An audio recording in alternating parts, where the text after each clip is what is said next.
Midlife, it's not a crisis, it's a calling. Feeling stuck, afraid of change. I have been there. I have been stressed out in a job. I've wanted to walk out, but I've been paralysed by fear. Freelancing, going self-employed could be the answer. It can unlock your potential, give you the freedom that you want, build a career that you love, and make some moolah.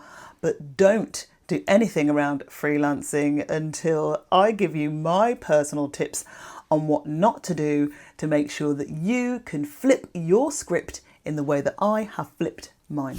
Hello Bab, welcome back to my channel, or if you're new, lovely to have you here. I'm going to give you the inside skinny on how best to cope with freelancing if it's something that's on your mind, or you're suddenly out of a job, or you're thinking of taking the leap and betting on yourself. By the end of this video, you'll be able to overcome self-doubt, embrace the change, and start to think about building a life that you love on your terms, or by flipping your script. I've been freelancing as a broadcaster for 16 long years. Boy, it's been a marathon, definitely not a sprint. I've even won an award for that. I didn't come to broadcasting until I was 32. I went from shy girl to a national broadcaster. So career reinvention is possible for you. And now I'm in my 6th or 7th season. I actually need to count. I need to write a chart of how many times I've changed career and done it successfully and been able to earn the money that I wanted and to come into financial abundance. It's possible for you. It really is. And I'm going to tell you how. And I've also helped hundreds of others flip the script in their working lives as well. So stick around to the end. Also, I'm going to be sprinkling some special surprises for you throughout the video too. Ready? Let's go. Philosopher Alan Watts said, "The only way to make sense out of change is to plunge into it, move with it, join the dance." I know that you want to be that girl, but fear is holding you back. I totally hear you. I have been there. The fear is real. Whether or not you decided to leave the job because you wanted to, they're a bunch of losers anyway, right? Or you were kicked out of your job, they really didn't value you, or you were burnt out and you wanted to go. Praise the Lord, you're free. Whatever the situation, it's inevitable you're going to feel a sense of loss. And so the next big question is, what on earth am I going to do next? What is my next move? You're going to be feeling, or are feeling right now, a profound sense of loss. The big question is, what am I going to do now that I'm staring fear in the face? Well, I was in a teaching job where the workload, to be honest, was insurmountable. The management and the teaching workload that I had was crazy. I felt no sense of creative freedom. It was really squashed, curtailed. And it came to the point where I'd fell ill a couple of times through stress, and I had to make a decision. Do I stay and become even more ill and struggle through, or do I go? And it came to a head when for several months I was ranting and raving, and then I'd be crying one day, and my husband was at a loss as to what to do. So it came down to a really big decision that I had to make, one that I didn't really want to make, but it was almost made for me because my husband, Austin, was fearful that I was going to have a heart attack. And actually I felt that the stress that I was under, I was going to have a heart attack as well. Had to get out of my comfort zone, had to step out of my own way and go, right, I'm going to quit. Even though it meant no money, no stability for that, end of every month. Where's the money going to come from? I was doing another side job. It was earning a bit, but it wasn't as much as the salary that I was getting. But I had to do it. I had to do it for my own sanity, to get clarity, to get freedom, and to start shaping the life that I truly wanted. So I felt the fear and did it anyway. I'm sure you've heard of Susan Jeffers' book. Link in the description if you want to go and grab it if you haven't read it already, or if you want to read it again. I mean, I first read it 20 years ago. Go get it. It's a brilliant book. Might help you shift in your mind around what you're thinking of doing or what you want to do next. So for me, facing that fear, It was tough, but the transformation for me and the transformation for you could be joy, that feeling of freedom, that feeling of reclaiming your own narrative. So, tip 1, embrace the reinvention. Right, so you're thinking you're going to leave your job or you're about to leave your job. You might not have a payoff if it's not a redundancy. Where is your next paycheck going to come from? Sometimes you have to take those decisions and make those decisions and try and get something in place. I remember taking a job. This is about 12 years ago, 2012. I'm here living and working in Birmingham. It's Peaky Blinders country, people. Birmingham. This is my home. The work that I do as a journalist is often in London, 120 miles away, right? 2-hour drive, hour and a half on the train. I decided to take a job. Well, I applied for a job. I got offered a job in Canary Wharf, one of the most expensive areas in London to live and work, right? It's not cheap going out to get a sandwich. Literally £7-8 for a sandwich, right? But I decided to take this job even though there was no profit in it. And what I mean by that is I just about broke even. The money that I earned, I invoiced for being a news presenter on camera 3 days a week, just about covered my train travel to London from Birmingham and then getting into Canary Wharf. There were periods where I had to rent an apartment or rent a room. All of that money, I broke even. I made nothing, no disposable. But I had to make a choice because it was either that or sitting at home and earning no money and not developing my brain. So sometimes you got to make a choice. You might have to balance doing 2 or 3 different jobs just to make sure money comes in and body and soul is kept together, right? So the other ways that I did that was try and figure out what could I sell. Ideas, I'm a journalist, I'm a creative, so I pitched ideas and I landed, thankfully, in 2012, 2 radio commissions for the BBC, which kept an extra bit of money in. So sometimes when you are freelance, you are going to have to take some of those decisions and just pedal a bit harder to make sure you can pay the bills, because ultimately you know what your income and outgoings are. I hope you do. If you don't, start budgeting, and I can help you with some planners for that as well down the line. If you want any budget planners, put budget planner in the comments. But financial concerns can be a major obstacle to your dreams. How do you get over it? Plan. Try and get to the bottom of how you can find multiple income streams. If you are able to save a rainy day fund, or if you're planning to leave your job, try and save some of that salary. Try and work out a payoff. Are you getting compensation? Try and bank some of that so there's a little bit of a safety net for you. But ultimately, when you do that, the transformation in you is going to be, you're going to have a greater peace of mind, little bit of security. That's going to spur you on to keep going for your dream and to finish and complete your reinvention.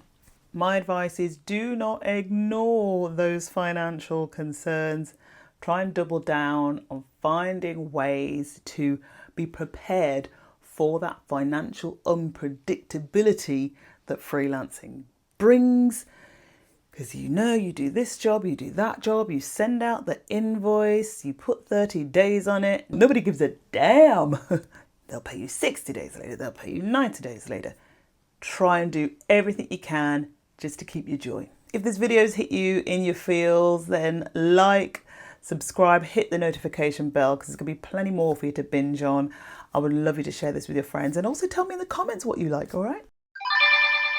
I get it. Self-promotion, it's icky, feels a bit off. You don't want to turn yourself into a narcissist and everybody's thinking, oh, look at her. She's got all these pictures of herself on Instagram. Oh, look, she's put another post on LinkedIn. And you're not sure how to do self-promotion well, and you're not sure how to do it effectively unless you're paying for an expert to tell you how. And there are so many social media platforms. They all perform different functions, and some of them are a bit nasty, some are nicer than others. Where do you do? How do you split your time and attention? What am I promoting even? You, of course. Story time. Okay, I know you might not believe this because my career is as a broadcaster. I've been on radio and TV most of my life, for a good 30 years of my life. Marv, you never had any problem promoting yourself. Well, yes, I have. Needs must having to tell people who I am, the news programmes I've worked for. If I produced a news piece on the local TV that day, I would have to put it on, was Twitter, X. You tell people, hey, I've done this, look at this important story. It was more about telling people about the story that you'd brought to the screen or brought to radio, and not so much about you as a journalist. When I started out, it was all about the story. Now, journalists are often in the story, a part of the story. Stories come about a kind of, inspired by their personal experiences. And I've produced stories like that as well. And for me, that transition has felt a bit odd. I'm stepping more into it now. But the key thing is, what I found is practice makes perfect. Again, you don't have to turn into a narcissist, okay? You don't have to go overboard. But you do have to do it, because it is the key to making sure that people know who you are, the skills you've got, to enable them then to feel they trust you to hire you. Simple as. And the thing is, you want potential new clients to see you and go, oh yeah, she's great. And I've seen that stuff. She wrote this thing on LinkedIn about how she left her job and she was out looking for work. And I really admire someone who stands up for themselves and says they're looking for work. It's really vulnerable. There you go. You didn't have to do anything over the top. You didn't have to share your breakfast. You didn't have to share pictures of your cat on Instagram or anything like that. But self-promotion is really key. And if you want help with that, I am here for you as well. So again, let me know in the comments if you are looking for any tips on personal branding, self-promotion, how to better use social media to your advantage without it feeling icky and you feeling a bit off and a bit weird about it. Confidence really is at the heart of good quality effective self-promotion, and if you're feeling not that confident and you need a little boost, I've got a little free gift for you. It is 7 self-confidence quotes to spark a revolution in you. Go get it, might help. Try and look after yourself for 7 days and see whether that turns you around. And also I've got a little workbook coming on stream for if you want to do some more work and spend a month trying to boost your self-confidence. That'll be on stream too soon, and I'll let you know when. So think of it this way. Instead of avoiding self-promotion, embrace the art of self-promotion and branding, personal branding. Think of it as you explaining the gifts that you have to offer the world. And if you've got any of your own tips on how you've had success around personal branding and what you've done, share them in the comments. The whole community wants to hear about it. As the East African proverb originated by the Luo people of Kenya and Tanzania says, alone a youth runs fast, with an elder slow, but together they go far. Going it alone, freelancing, going self-employed. It's lonely. I tell you now, I have faced the loneliness. I still face the loneliness. I'm not on my own around this. I've spoken to countless freelancers over the years, and people say, yeah, it's rough. When you leave an office, it's been a great environment and you've had fantastic banter and after work drinks and parties and all that sort of thing.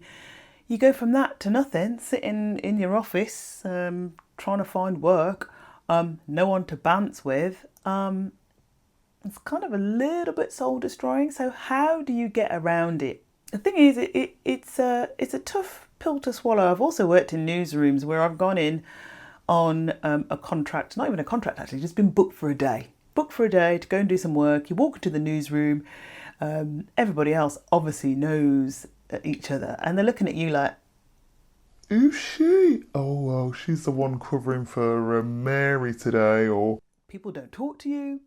There might be the one or two just go, oh, you okay? And you're like, yeah, you don't really want to go, no, I'm not, I'm petrified. Right? Because you are. How have I dealt with that? I don't know. God. I have to game face it. I've learned to game face it and just go, I'm here to do a job. I'm going to get on. I'm going to do the best in that job and feel that they're going to want me back. Because ultimately, I'm in here to earn some money because I got bills to pay. Yeah, but when you go home, you're like, the weight's off your shoulders, like, geez. And I've been in some jobs where I thought, don't want to go back to that newsroom because people weren't friendly. And I wasn't sitting there expecting people to flock over to me and go, hi, how you doing?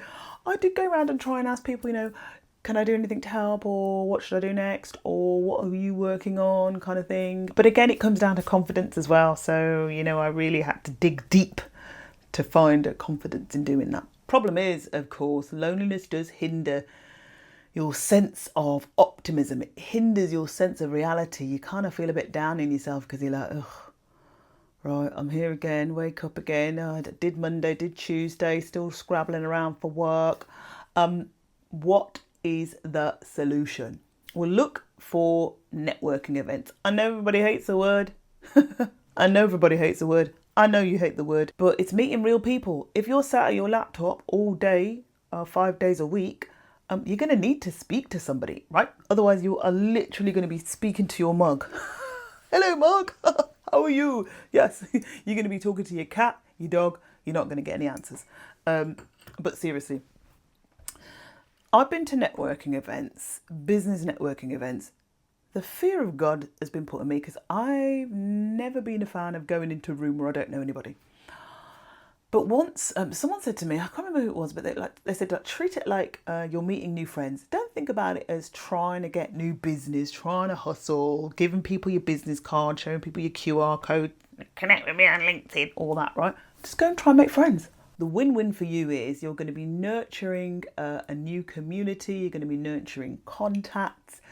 You're going to feel less isolated. It's going to just help you feel as if you're making progress, that you've still got connection with the outside world while you're trying to build that new business, whilst you're trying to reinvent the wheel. No, not reinvent the wheel. Reinvent your... what? That you are going to be reinventing your life. Give it a try. And there are also some brilliant online communities as well. I'm in all sorts of different online communities in different industries: business, marketing, journalism, media. It's really important. You're going to form relationships, new friendships. You might even find an accountability partner. You might even get some new business. Give it a try. The whole thought of freelancing, going self-employed, going it alone, it can be overwhelming. It's a lot, particularly if you're used to a particular environment, one industry, one set of people. You've been in a very comfortable environment where things are familiar. No one likes change. So mindset is really important. You're going to be sick of me talking about mindset, but it is important, and it's something that I've really had to harness through all the years of freelancing. And since I was a little girl and I had a dream, right, I had to try and get myself out of the shy, unconfident, unable to communicate with people mindset. I had to get out of it and move into a space in my brain where I felt I could achieve. Taking time for yourself and being kind to yourself around the transition that you're making is so important. It's vital. How do I do it? I use different tools. I lean on a lot of tools. In the last year, I have really enjoyed listening to guided meditations. Pretty much I listen to a guided med every night. I listen to some audio before I go to sleep. I like to be transported into a different world where I'm being encouraged, maybe with some affirmations. I've even produced my own podcast, Mindful Moments Just for You, that is full of different affirmations, full of different guided meditations for different situations. If you like that sort of thing, go and have a listen. If you're curious, go and have a listen. It's on YouTube, it's on Apple, it's on Spotify. Links in the description box. Also, I love a bit of yoga, just gently getting into it. I'm not all stretchy and bendy like some people are. Just gentle stretches whenever I feel that I'm ready for them. Yoga with Cassandra. I love her. I absolutely adore her. Exercise, Grow with Jo, my girl. I love Grow with Jo. I don't just do online stuff as well. I'll go to the gym occasionally. When I'm away working in London and I'm staying in a hotel with a gym, I shoehorn them trainers and them jogging bottoms and that t-shirt and that sports bra and those weightlifting gloves. I get them in my case and I take them. I try and go, but I know that moving my body helps ease the mind. So engage in any of those tools. Might not necessarily be that for you. Not this time of year, of course. It's October, and where I am in Birmingham, it's chucking it down out there. But you might like gardening. You might be in your potting shed. You might like brewing beer, like my husband. You might be just as a hobby, right? Go out walking. Find something where you can release yourself from any pressure you might have, any anxiety you might have about trying to get work as a freelancer. Try and get it out of your head. Try and shift it out of your head. I love a journal, me. I love scribbling things down in my little planner. It's just like empty pages, right? But I will write things down to get them out of my head and onto paper to make sense of them. It's just me. It's the way I like to work. If you like to work that way too, great. A mindful transformation is really a longer lasting one. Midlife is not an ending. It is the beginning of so many possibilities. I got you, particularly if you want me to help you flip your script and you want me to help you stay grounded and resilient and ready for action. Now, if you want some more of my tips on how to reboot your midlife career reinvention, grab this and I'll see you soon.